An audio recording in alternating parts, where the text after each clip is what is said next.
I madhi Zot qofsh lëvdum për gjithë kaq mirë, që se kam u meritum me ndonjë shërbetyr. Këtë kafsh me mbarum që paq si detyr, natë e ditë tu e shkrum, zemra me gjetë të lirë, fen me lullzum, kishën me shërbetyr, popullin me ndimu për gjithë ditë mirë. Mi vjet me qenë zanë, natë e ditë tu e shkruam, e shekulli anë e pranë, me folje me ligjërum. 100 pjesë është një me thanë, e fort tu e umndum, s'kesh me gjetu një tanë, të 100-ën me shkrum.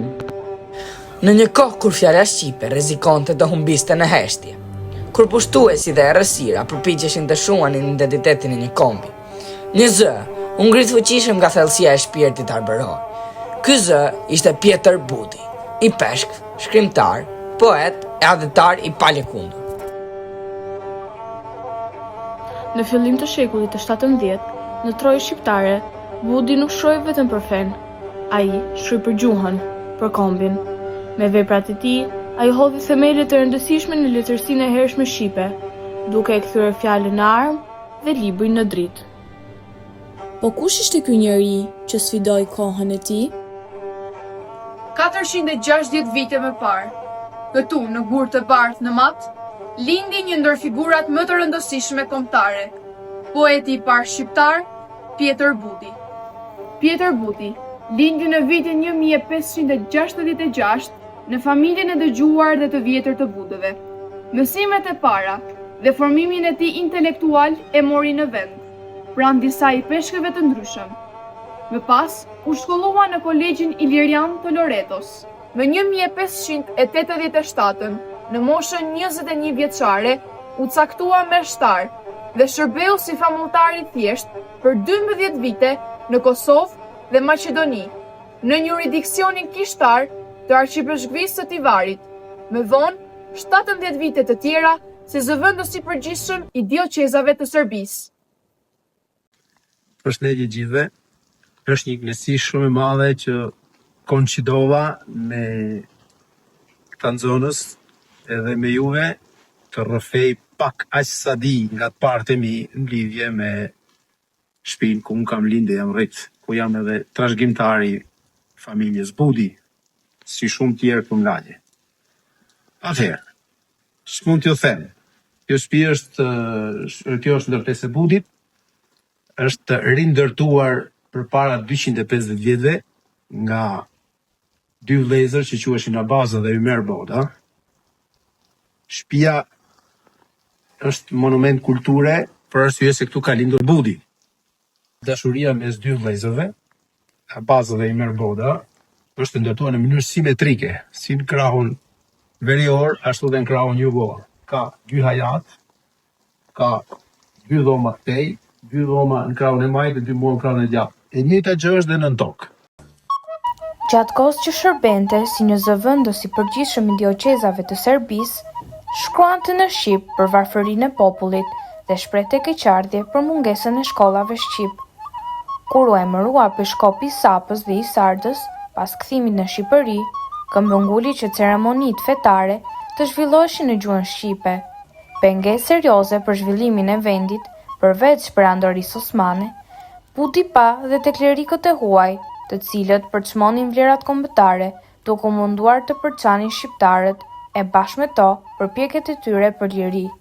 I gjendur në rrethana tepër të vështira, Budi t'u desh të luftonte në disa fronte, kundër pushtuesit osman dhe Venedikut. Prandaj, ai e pa të nevojshme që më 1622 të organizonte një mbledhje mes klerikëve shqiptar të Shkodrës, Lezhës e Zadrimës, ku i bëri të nënshkronin se nuk do të pranonin klerik të huaj në ritet fetare të kombit.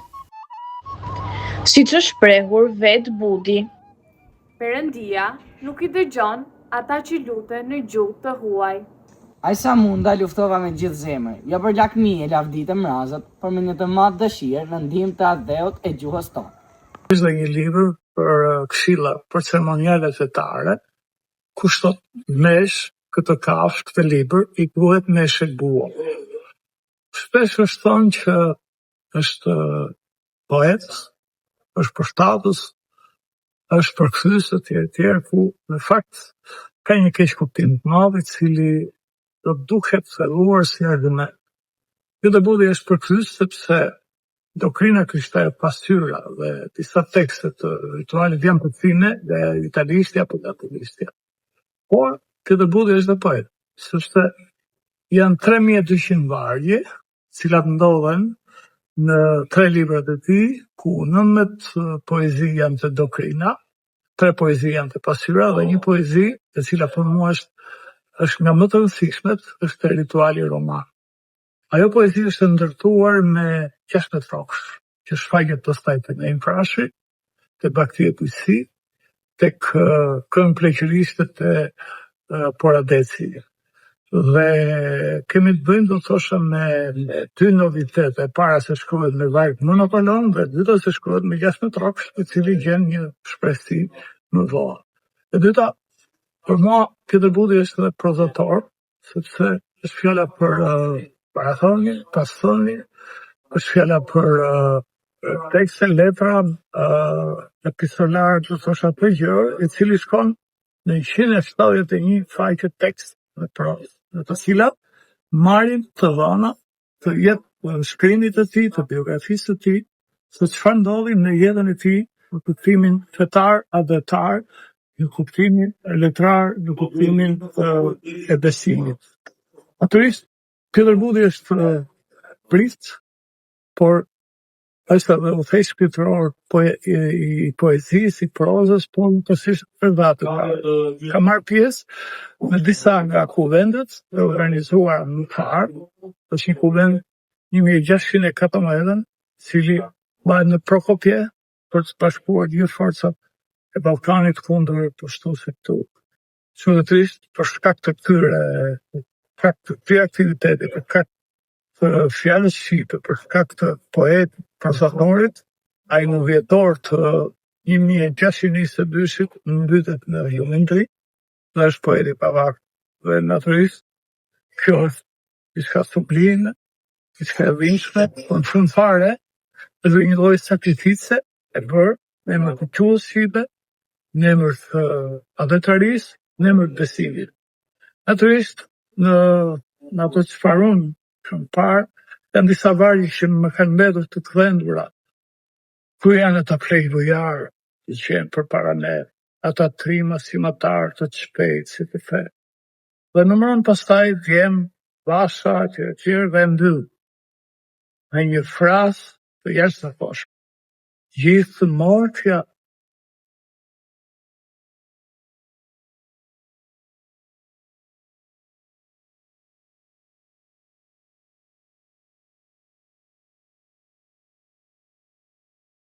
mortja një rëzoj, si kur I prend në shpatë, për të ri si shukoj as të vopek, as të bekat.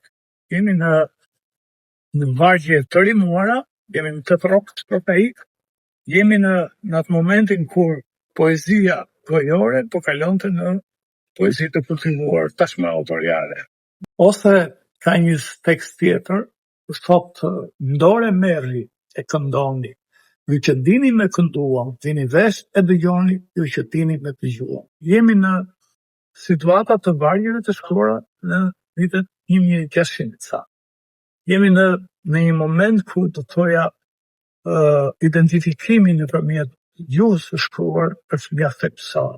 Dhe në këtë kuptim, për të bërë një konkluzion, do thosha, nëse Skënderbeu me qëndresën e tij e identifikoi qenien argënore për herë të parë në atë nivel, do thosha, evropianëve të përvoshëm, Buzuku, Budi, Bardhi, Bogdani dhe Lek Metranga I dhanë dimensionet gjuhës shqipe si gjuhë e shkruar, si gjuhë e letërsisë, si gjuhë e poezisë, prozës, si gjuhë e leksikografisë, me padyshim edhe e historiografisë.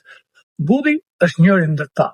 Budi, padyshim, është poeti I parë, është poeti që adhetari dhe gjithçka të vërë në emër të gjuhës në ta I ka dëshiruar në veprën e tij.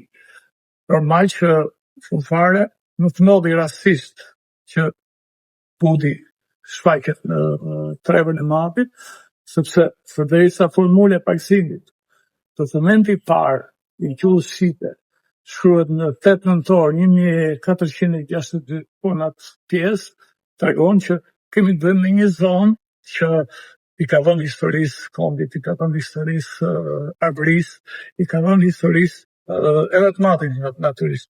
Te kuptim, Budi me jetën, me veprën, me poezinë, me prozën, me përkthimet e tij, është një nga do thosha pistarët e letërsisë e gjuhës shqipe. Është edhe një nga mendje ndriturit, i cili do thosha vazhdimisht do të duhet hipotekuar si idea shkrimtare në kujtesë të apellit, në kujtesë të gjithçkaje. Budi, me gjithçka që bëri, është në një anë është dëshmor i gjuhës dhe i letërsisë, nga ana tjetër është njeriu që lajgjur të thella sa i përket poezisë, prozës dhe përkthimit.